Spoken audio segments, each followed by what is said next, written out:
This podcast is a member of the Place to Be Nation family. Visit us at placetobenation.com, the only place to be in your pop culture world.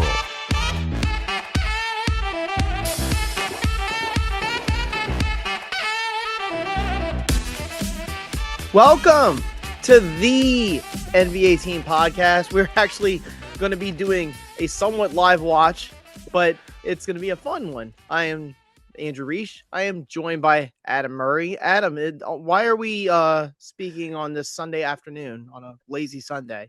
It's an old school watch party. We haven't. That's all the trends now. In honor of lazy Sundays, it's the Sunday that honors the laziest teams, the NBA teams that tried for 3/4 of the season to basically not do everything possible. Like, I hate to say this, and I know that we'll talk about the changes in the lottery system because that's a big part of the talking points of all of this. But the NBA draft lottery is basically the tanking NBA team's Super Bowl. Would that be accurate to say?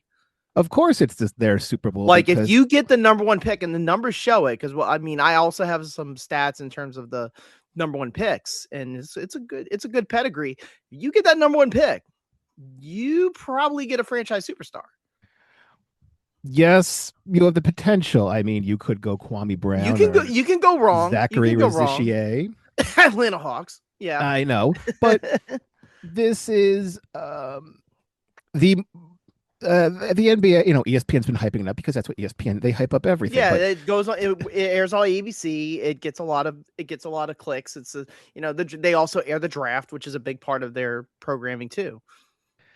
But this year is the most crucial one due to the most overt tanking that teams have done, the draft class that is considered one of the better ones in the past 20 years or so. Yeah, but I've heard that talking point a couple times in the broadcast over the last week, and I always take umbrage with that because I feel like patience is a huge virtue when it comes to the NBA draft and how did it go and who got picked. There's just more to it than that. I do understand like the projected class of like, oh, this looks like it's going to be great, like Wembanyama's class when the Spurs won it. Yeah, that's a huge, enormous get. Look at the Spurs now. They're proud. They very well might go to the Western Conference Finals. But how do you define the best class? Like, are you talking about like all stars? It's just in the bottom of the lottery. Players developed. It's however many made a name for themselves, because it sounds like I'm poo-pooing on the class, but what it really is in reality, the way I see it is that, and especially the fact that they both played the same college conference, the Big 12. So we saw a lot of them, is that the top two picks I think are surefires, and a.k.a. Dybantsa and Darryn Peterson. Take it or leave it, which one you think is 1 and 2. But don't forget, there was a whole rigging for Wiggins back in 2015, where he was supposed to be the best player. 14. He was 14. Yeah. Okay, so like since Tracy McGrady, he was supposed to be the next coming of everybody. So it's just all, in theory, these players should be the best, but not all of them are going to develop. So I'm going to start off with 3 quick questions about this draft before we move on and before the action happens. Right. Number 1, what is the most conspiracy theory? What's your most tinfoil hat? Who would win? The Thunder winning. The Thunder winning with the Clippers. See, the Thunder winning, that wouldn't be the conspiracy one for me. I would because say, if they win the number one pick, then they are on the cusp of a dynastic franchise that can't be beaten, and everybody has to stop them. That's a conspiracy. See, that's my second question, and they'll be the answer to my second one. For the conspiracy one, I would say the Miami Heat winning, because they don't want the first pick. They will flip that for a superstar. Yeah. So that would be the other two. I would say Utah getting one of the top 2 picks because they could take Dybantsa, who played at BYU in Utah. The other one would be the Bulls because they fired their whole front office and got rid of their coach, and they're starting from scratch. Okay. Those would be the other ones. That's your conspiracy theories. Who would? No, I think Chicago. Oh, go ahead. No, Chicago is a good answer because that's a very big market, and the team there has been terrible for so many years. I don't think they even hired a coach yet. Billy Donovan, I don't think he was fired. I don't think that's the right way to No, say it. he said, I'm done with this. And We've seen this a lot with we've seen this a lot in I know I hate to make it about wrestling, but like because I talk about wrestling, but like the WWE, they're like basically you got to take a pay cut. You're not performing to the level that we want you to perform, in terms of like visibility. So we want you to do the same thing for less. And a lot of them are saying, no, I'll take the pay. Mhm. I'd rather be released than take the pay cut. I think that's what happened with Billy Donovan. I think they want to restructure his contract. And he said, no, I'd rather just leave. And he left. Okay, question number 2. What is the worst possible outcome for the NBA? And that's where I said Oklahoma City winning it would make them all-time villains and make the NBA like that would bring legit negative attention. So the Nets, because I don't know how competent their front office is, to be very honest with you. That's one where I just feel like the number one pick would toil. And the Kings, because the Kings are another organization where you just don't trust the ownership. okay, and question 2A. Low key, what is the worst possible result for the NBA? Dallas winning again at 6%. Okay. Because this is because like we're going to talk about lottery reform when the live lottery is over, but because I feel like that's like the back half of this episode, because there's a lot of interesting things to talk about, like if that was in place. But if that was in place, Dallas wouldn't have been able to win it again. Mm-hmm.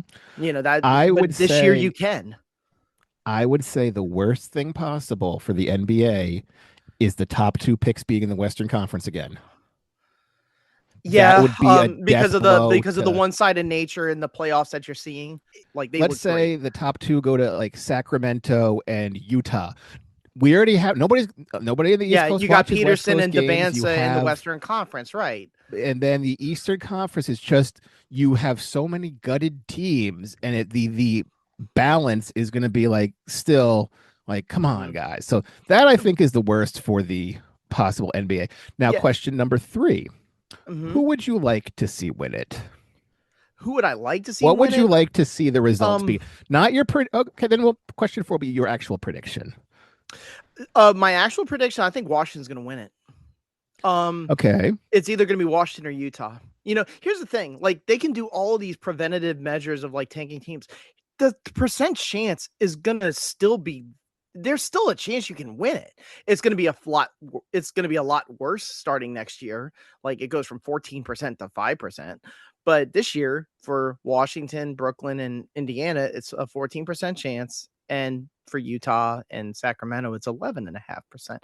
So if they win, like, I feel like it's reasonable. So that's just my reasonability factor in terms of like the percent chance. The teams I'd like to win, I like Milwaukee to win because I think Giannis is getting traded in the offseason. And Milwaukee can't win. They would have to get the second pick. That's what I'm saying. They'd have to jump very high. Well, New Orleans would have to win it, so they would give it to Atlanta, and then therefore the worst of those 2 picks would be Milwaukee. So the highest Milwaukee could get is. So what you're saying is technically they can't win it. And then and this is a 0.5% chance. Charlotte winning would be fun because now you got Ball, Knipple, Brandon Miller, and then this pick. That would be a hell of a team, or a hell of an entertaining team, is what I would say. All right, my Pelicans also aren't in it because they gave it to the Hawks. I do not want to see like these middling fake tanking teams get it, because here's the problem: when in the reform, those are the ones that are going to be rewarded. The middle class. But that's going to be like, that just gives more incentive to be bad, just not terrible. Mm-hmm. So you're going to have a lot of teams at 25 wins as opposed to just teams going for like 10 wins, and then the rest. It really de-incentivize the play-in game. So I'd rather just, we don't need to be the play-in game because we get another lottery pick, and that is the biggest risk factor of the new rules, which start next year, is that one of those play-in games has the potential to be a tank game. Yeah, it ruins that play-in game. I do like the penalizing the 3 worst teams, because it was like, you're so bad, there's one. Yeah, just to talk about those different things. They're going to call it the 3-2-1 format, and the reason why is because they're flattening the odds, but they're flattening the odds in tiers. So one tier is going to have basically 3 lottery balls hypothetically in it. Then there's another tier that gets about 2 lottery balls, and then there's the lowest one, which gets the 1 lottery ball. And the 3 worst record teams, they go from 14% to 5.4%. That's a big drop. And we had already had the last 2 years in Atlanta and Dallas, we've already had teams with less than 4% chance win the lottery outright. So the chances of the number 1 through 3 being a surefire pick, which usually was in the past, because if you look at between 2023 and 2016, the team that had the highest percent chance won every time except for 2019 when the Pelicans won it and they got Zion Williamson. Now your chances are really low of winning that pick if you're one of the worst 3 records. I also think next year they're going to have a big lottery ball machine out there. I think so too. And let me tell you this. I've been watching a little more non-basketball sports just to broaden my horizons. And I saw the NHL lottery on television.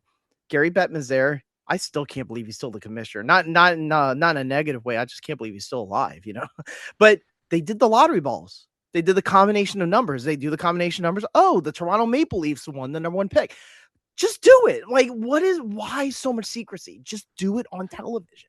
If you do it on television, there's no controversy. I think it's the thing is the fact that there's 1,001 combinations. I understand that, but by flattening the odds, aren't you making it easier? But I mean, next year, this year, you have 1,001 combinations. There's too many. Everybody's going to be like so confused. And but do you agree with me? Starting next year, I know it's a provisionary period where they can end it in 2028 if they want to. Oh, it's funny. They should do it on national television starting next year. The funny thing about that is, one of the rules, which I believe everybody likes, is you can't have 3 top 5 picks in a row. That's right. So say you get 2 in a row. Like say, for example, the Wizards win it, and then the Wizards get a top 3 pick next year. You can't be in the top 5 in 2028.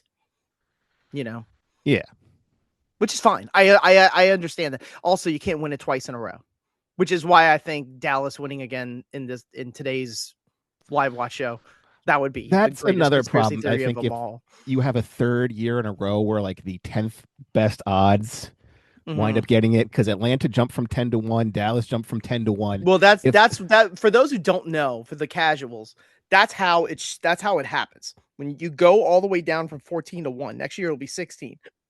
When you go from 14 to 1, there's an order in terms of chances because they're not flattened yet. The odds are not flattened yet. Once you see a certain team jump, they went into the top 3. That's how it works. Yeah. But that's I said the funniest thing is that if that's a rule everybody likes, but after 3 years, you can get rid of it. They can vote it out, which of course the bad teams are going to be like, oh yeah, I want to get rid of this provision because technically I'm out of it. But also there's always the giveaway that if there is like a sentimental favorite, like a child representing the team, like the daughter of Wesley Eden's representing the Bucks today, that's a giveaway because it's always a sentimental pick that wins the lottery. Now, they don't know before the sentimental pick of the representative who's going to win it, like Tayshaun Prince. Yeah, they're just sitting out there, and the ones who know are in the back. Exactly. Right. And it's got to be awkward because here's the thing. Like as they're introducing the representatives, and one of them is a player being Keontae George, a really good player, but he looks miserable. Sometimes your face gives it away. And because these representatives, I think before the TV program starts, they know whether they No, they said they don't know. I don't believe that. I think they get some sort of text hint that they know. John Wall's representing the Wizards. He was the number 1 pick in 2010. Yeah, and then they unceremoniously dumped him, so that's a strange. But very, very high stakes for everything. They even have the daughter for the weakest link host from Procter and Gamble, from Ernst and Young, introducing the epic combination binder that shows who won the lottery. Marc Tatum is the deputy commissioner. Basically, the Adam Silver when Stern was running things. He's basically like you know how they had the corporation in WWF and they had like Patterson and Briscoe. He's Patterson and Briscoe. So next year will probably be a celebrity, I would imagine. So the lottery is starting live. We might have delays here, but number 14 went the way it's supposed to. The only time I'll speak up is when something went out of turn, which means jumped. Let me give the announcements for you, right. because but it's an interesting. It's always fun to watch the lottery. I think TV wise, they built more drama. I just believe, Adam, they could build more drama by just having the combinations live. Yeah, and then that's how it'll be. It'll be like a big like when Toronto, when they did it for the NHL, because they had a very big time prospect named Gavin McKenna. When they did that, there was drama. There was drama. Chicago has moved up.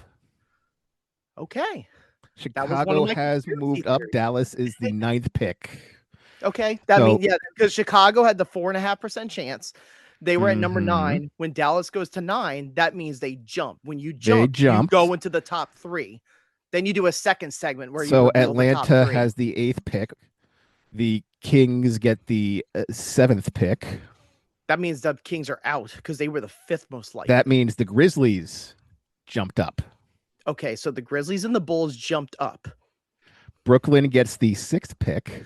I cannot remember the last time the Bulls had a top 3 pick. I think it was and Derrick the Jazz Rose. Move up. Okay, that means the Wizards and the Pacers are out. And the Nets. That means this is the big one.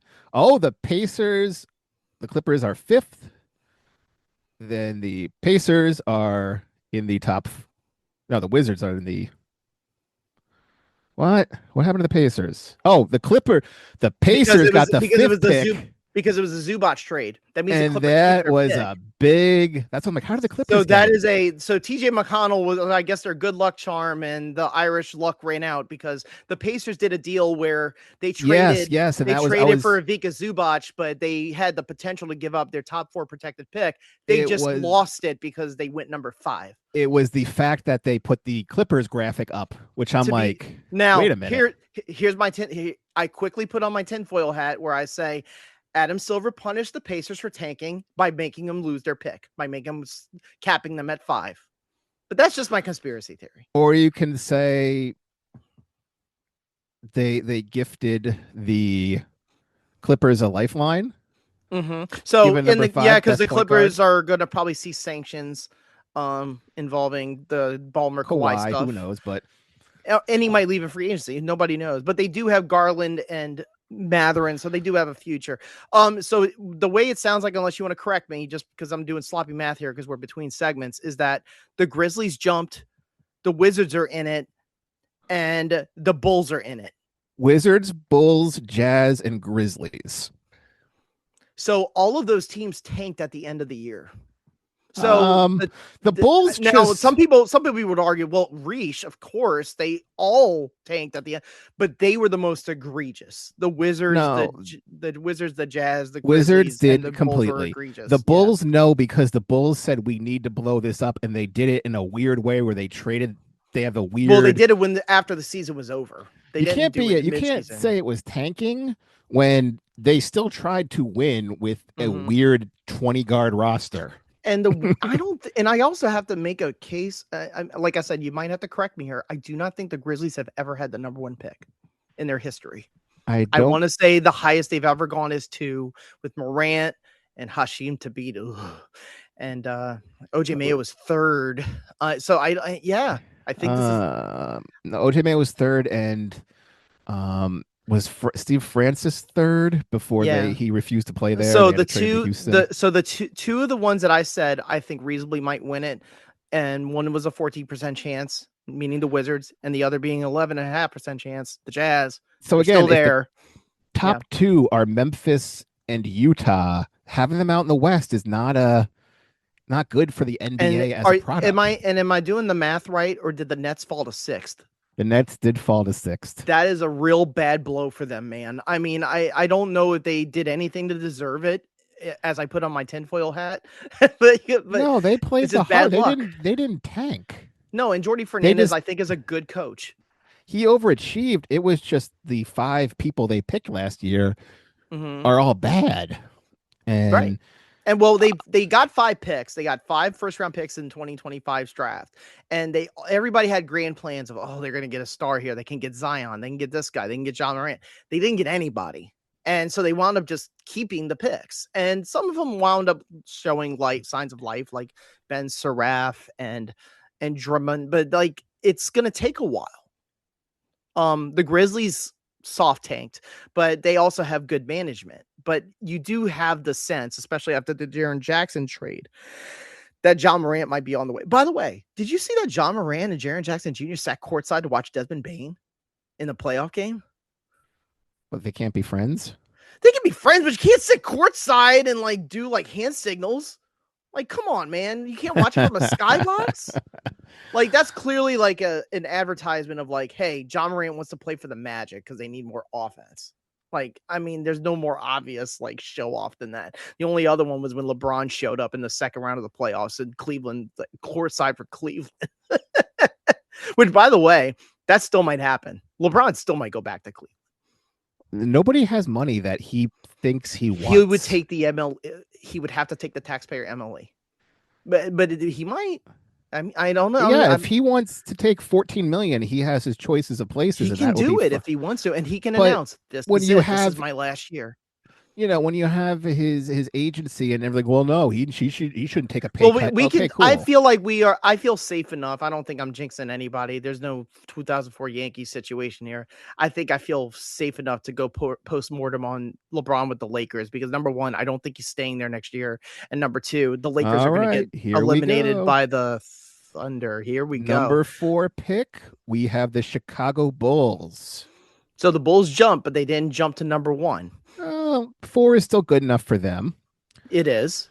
3 is Memphis, so it comes down to Washington and Utah. So the outlier teams did not get it. The higher chance teams are the ones that are in it between Washington and Utah. And who is it? Utah is number 2, and the winner is the Washington Wizards. And I think I actually said that live before the show started, that the Wizards could win the pick with John Wall as your number 1 sentimental favorite.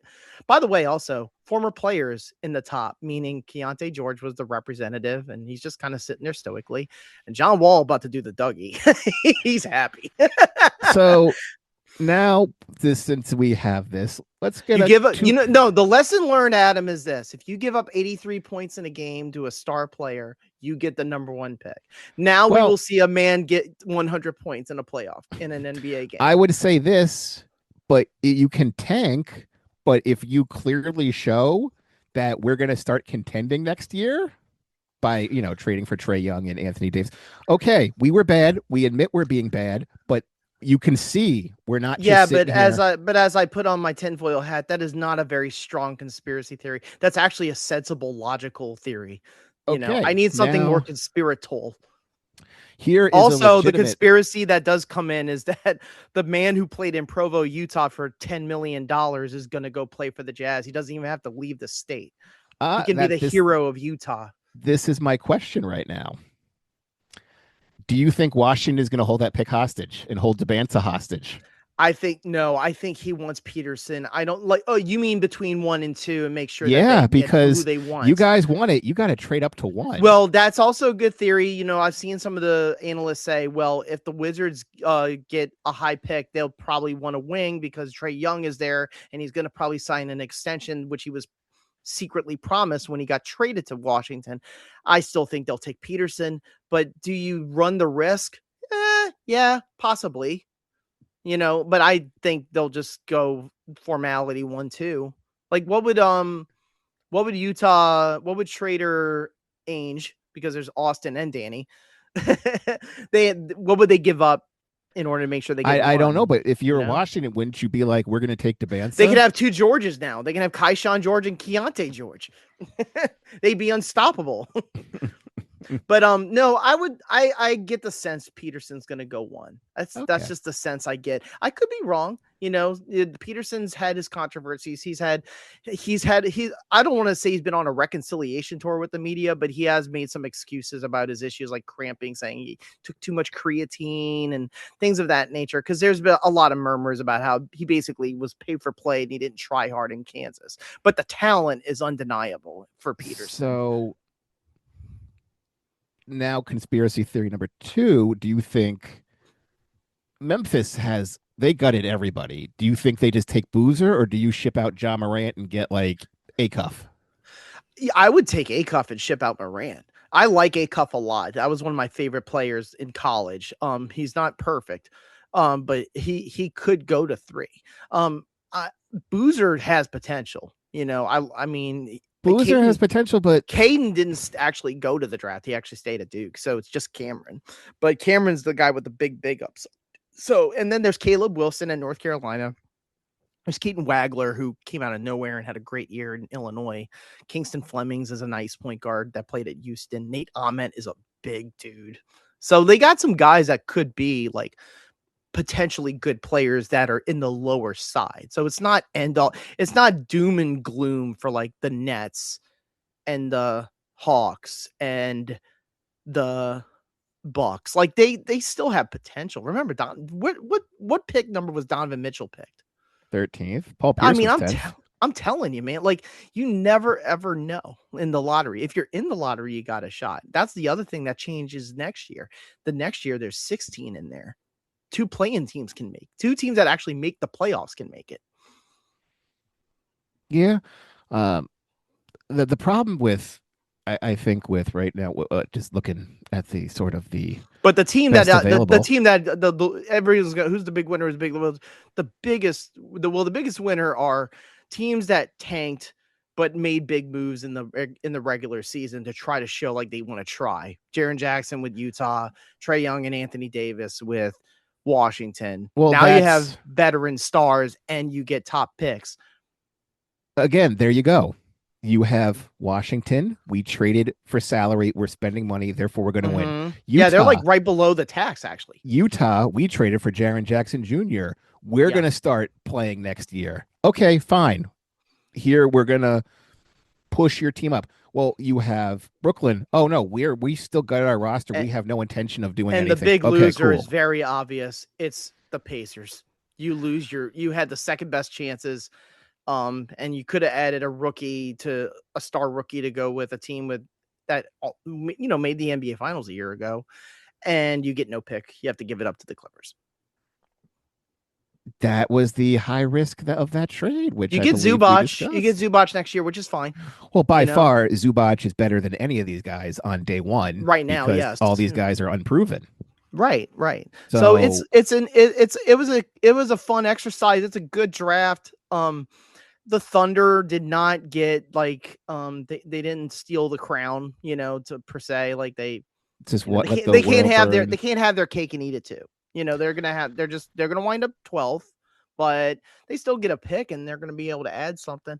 They're just so deep that the pick won't do anything. The only thing that's going to happen is like they potentially might have to get. We can talk about this with Gone Fishing with the Thunder, but their dilemma is that they have very big team options for Hartenstein and Lou Dort, and they're going to probably have to either renegotiate one of them or give up one of them so that they don't go too far into the tax, and they'll just pick somebody to replace that spot with their number 10 pick. 3 max contracts will prevent you from doing anything. Projection wise, the Thunder are by far the most expensive team in the NBA next year. And Cason Wallace might be. Where's his money? Cason Wallace is going to be an RFA, and he's going to demand big money. He led the league in steals. It's going to be tough, but for now, they're in the honeymoon phase. They're in there, and so are the Spurs right now, and that's why they're in the position that they're in. And then, we'll see with the Knicks. The Knicks didn't have a pick here, but they have a very loaded team. And everybody knows that there's been a lot of stargazing between themselves and Giannis Antetokounmpo. But here's the thing. Adam, if the Knicks make the finals, do they need Giannis? That's the question. No, but the Knicks can you flip Towns' toxic contract for that? No. That's the hard part. Towns has to go somewhere. can't stay in New York and play with Giannis. I don't think they want Towns and but though there's a lot of interesting questions because it was really just which we didn't have time to really go into, was the high stakes gambit of the Pacers, because the Clippers wouldn't have done that trade if they didn't have that weird provision. And and again, you could say, little tinfoil hat, we're going to reward the Clippers because we're going to punish you in other ways. We'll punish you in the future, but you keep this pick. But no, you guys were resilient. You had Harden, the team was terrible and it was blowing up and they were too old, and okay, fine. You've injected new life. We need something in. We can't just have a cesspool of a team because in theory you'll take Kawhi away.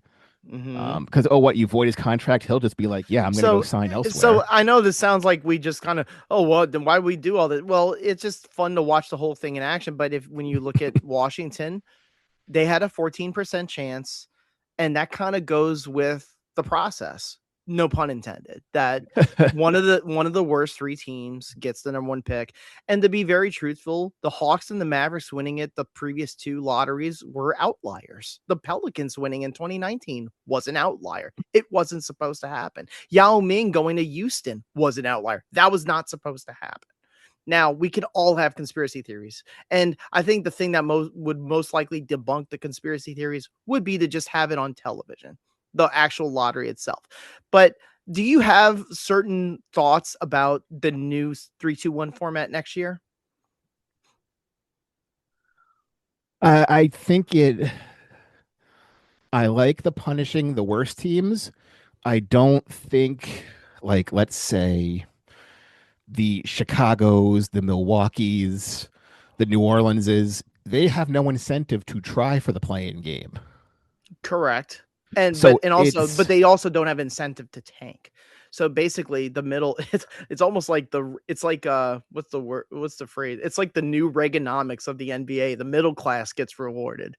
If you're in the middle of the pack, if you're in the muddled middle of the NBA where you're between 5 and 10 seed, meaning just outside the play-in, you got a really good shot at winning the lottery. In fact, you have why can't you just make it simple? Okay, you have the 10 teams that don't make the play-in.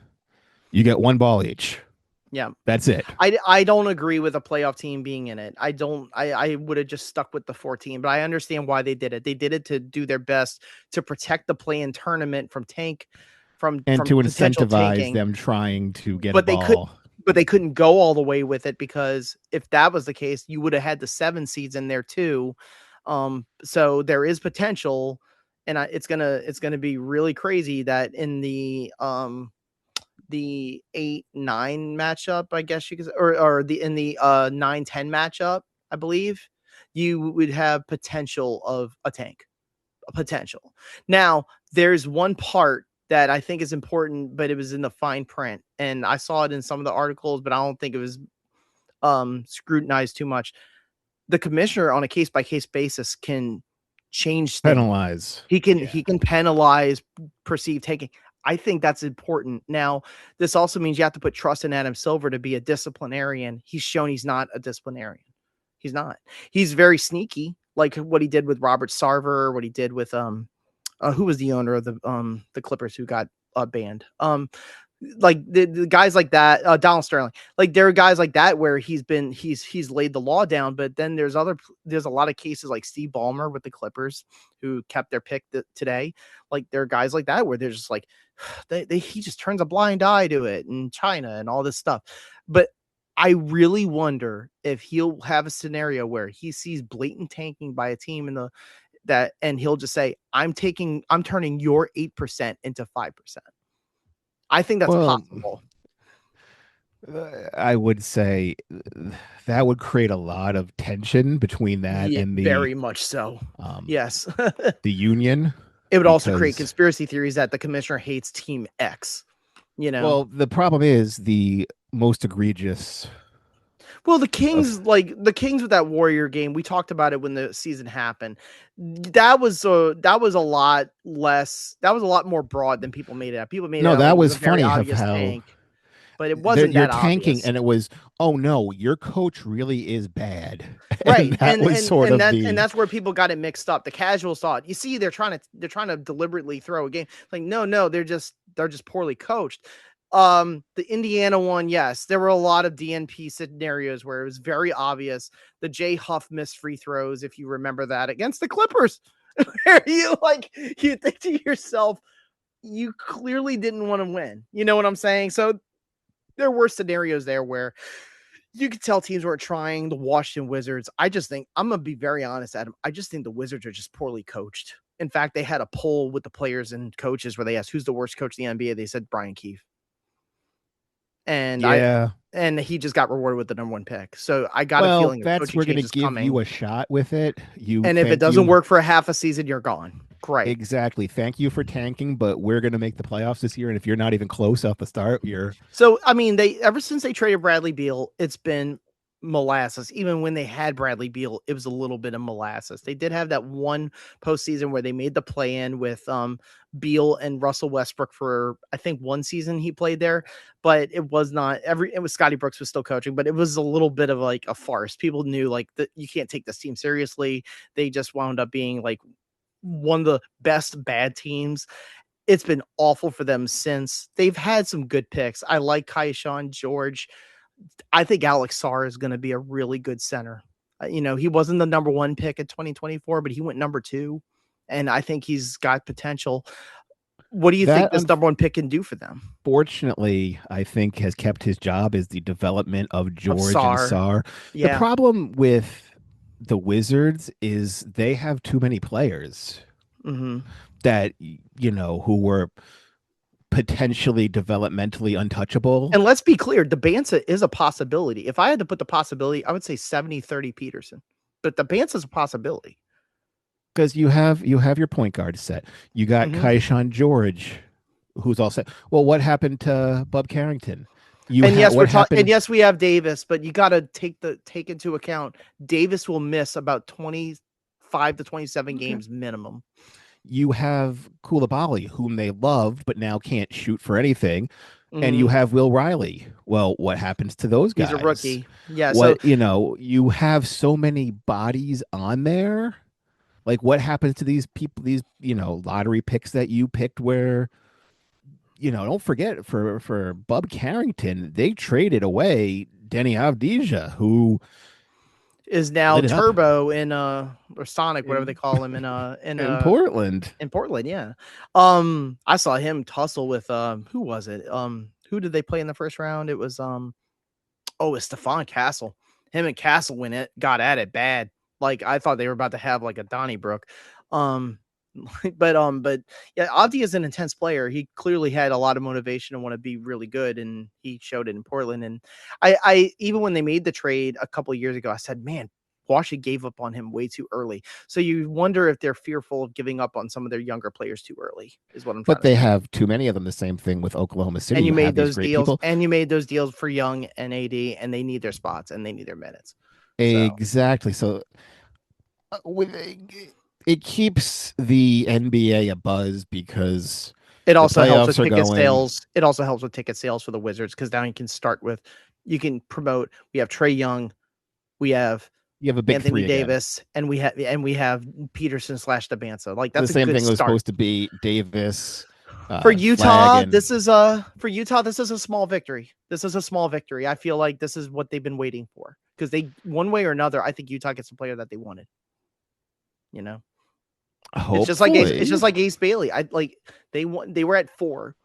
Ace Bailey did not want to go there. Ironically, he wanted to go to Washington because he had more availability for minutes at the time.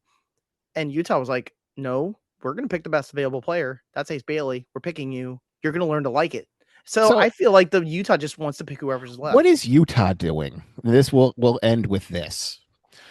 What is Utah doing? You have Ace Bailey, cornerstone. You have Lauri Markkanen. You have Jaren Jackson Jr. and you have Walker Kessler. Now, Markkanen can't.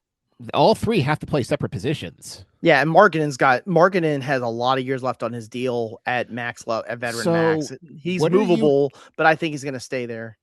He's movable. So in theory, you have to move Kessler or Markkinen in order to fit Dybantsa in, right? You can you can do a sign and Not trade. immediately, not No, immediately, but well, what I'm trying to those say is that you can do a sign and trade if you want, but you have to find another team that's under the tax, and that's going to be difficult. because Jackson plays center. He doesn't like it, but No. that's what he was before they got Zach Yeah, Edey. that's why I hated the move when we talked about it at the deadline. I felt like Markkinen and Darryn played very similarly. They play 3-point shooting, and I think Darren's a better defensive player than Markkinen for sure. But I feel like they kind of hover in the same spots. Nurkic is coming off the books, but you got a feeling that Kessler is going to jump in and take that money anyways. Cody Williams showed signs of life in tank time, and Sensabaugh too, and Collier again, I guess, because I don't think Collier's that good of a player. I just think they just needed somebody to play the minutes, but they need a guard. So if I do believe they need another guard. So if they could go up and get Peterson, they could think about it. But I think the guy that they really, really wanted all along was AJ. That's the one they Yeah, wanted. and maybe AJ just says, "I only want to go to Utah. Don't That's pick me." possible. Yeah, that happens with top 2 and top 1 picks where they just refuse to work out. Dybantsa to me seems like a guy who's a gamer. He showed it in BYU. Even when they had injuries, they lost their second best player, and he played hard. He played in the tournament, had a great game, even though they lost the game. I feel like he'll probably work out anyways for well, he'll definitely work out for Washington, but like he'll work out for Utah, he'll work out for Chicago. I think that's possible. I think Peterson, I think he feels like he's got this. So he's just going to kind of shut it down and be like, I got this. And New Orleans can breathe a sigh of relief that they didn't give a top 3 That pick Atlanta to didn't get like a number 1 pick or something like that. Yeah. You hate to, So you hate to wish against teams doing better, but Chicago, kind of like Utah, a small victory. well, Chicago has 2 Memphis first-round did what picks. Memphis got as high as they always do. It's almost like they have a glass ceiling. Like they hit the glass ceiling. Like once they get to 3 or 2, can't go higher than that. Like every single time for the Grizzlies, it happens. Even when they were an expansion team, Toronto got a higher pick than them. They get Damon Stoudemire. Vancouver gets freaking Big Country Reeves. Well, that was just bad GMing. Right. And anywho, that was fun. Yeah. Little live watch. So for Andrew Riche, I am Adam Murray. Have a good one. Take care.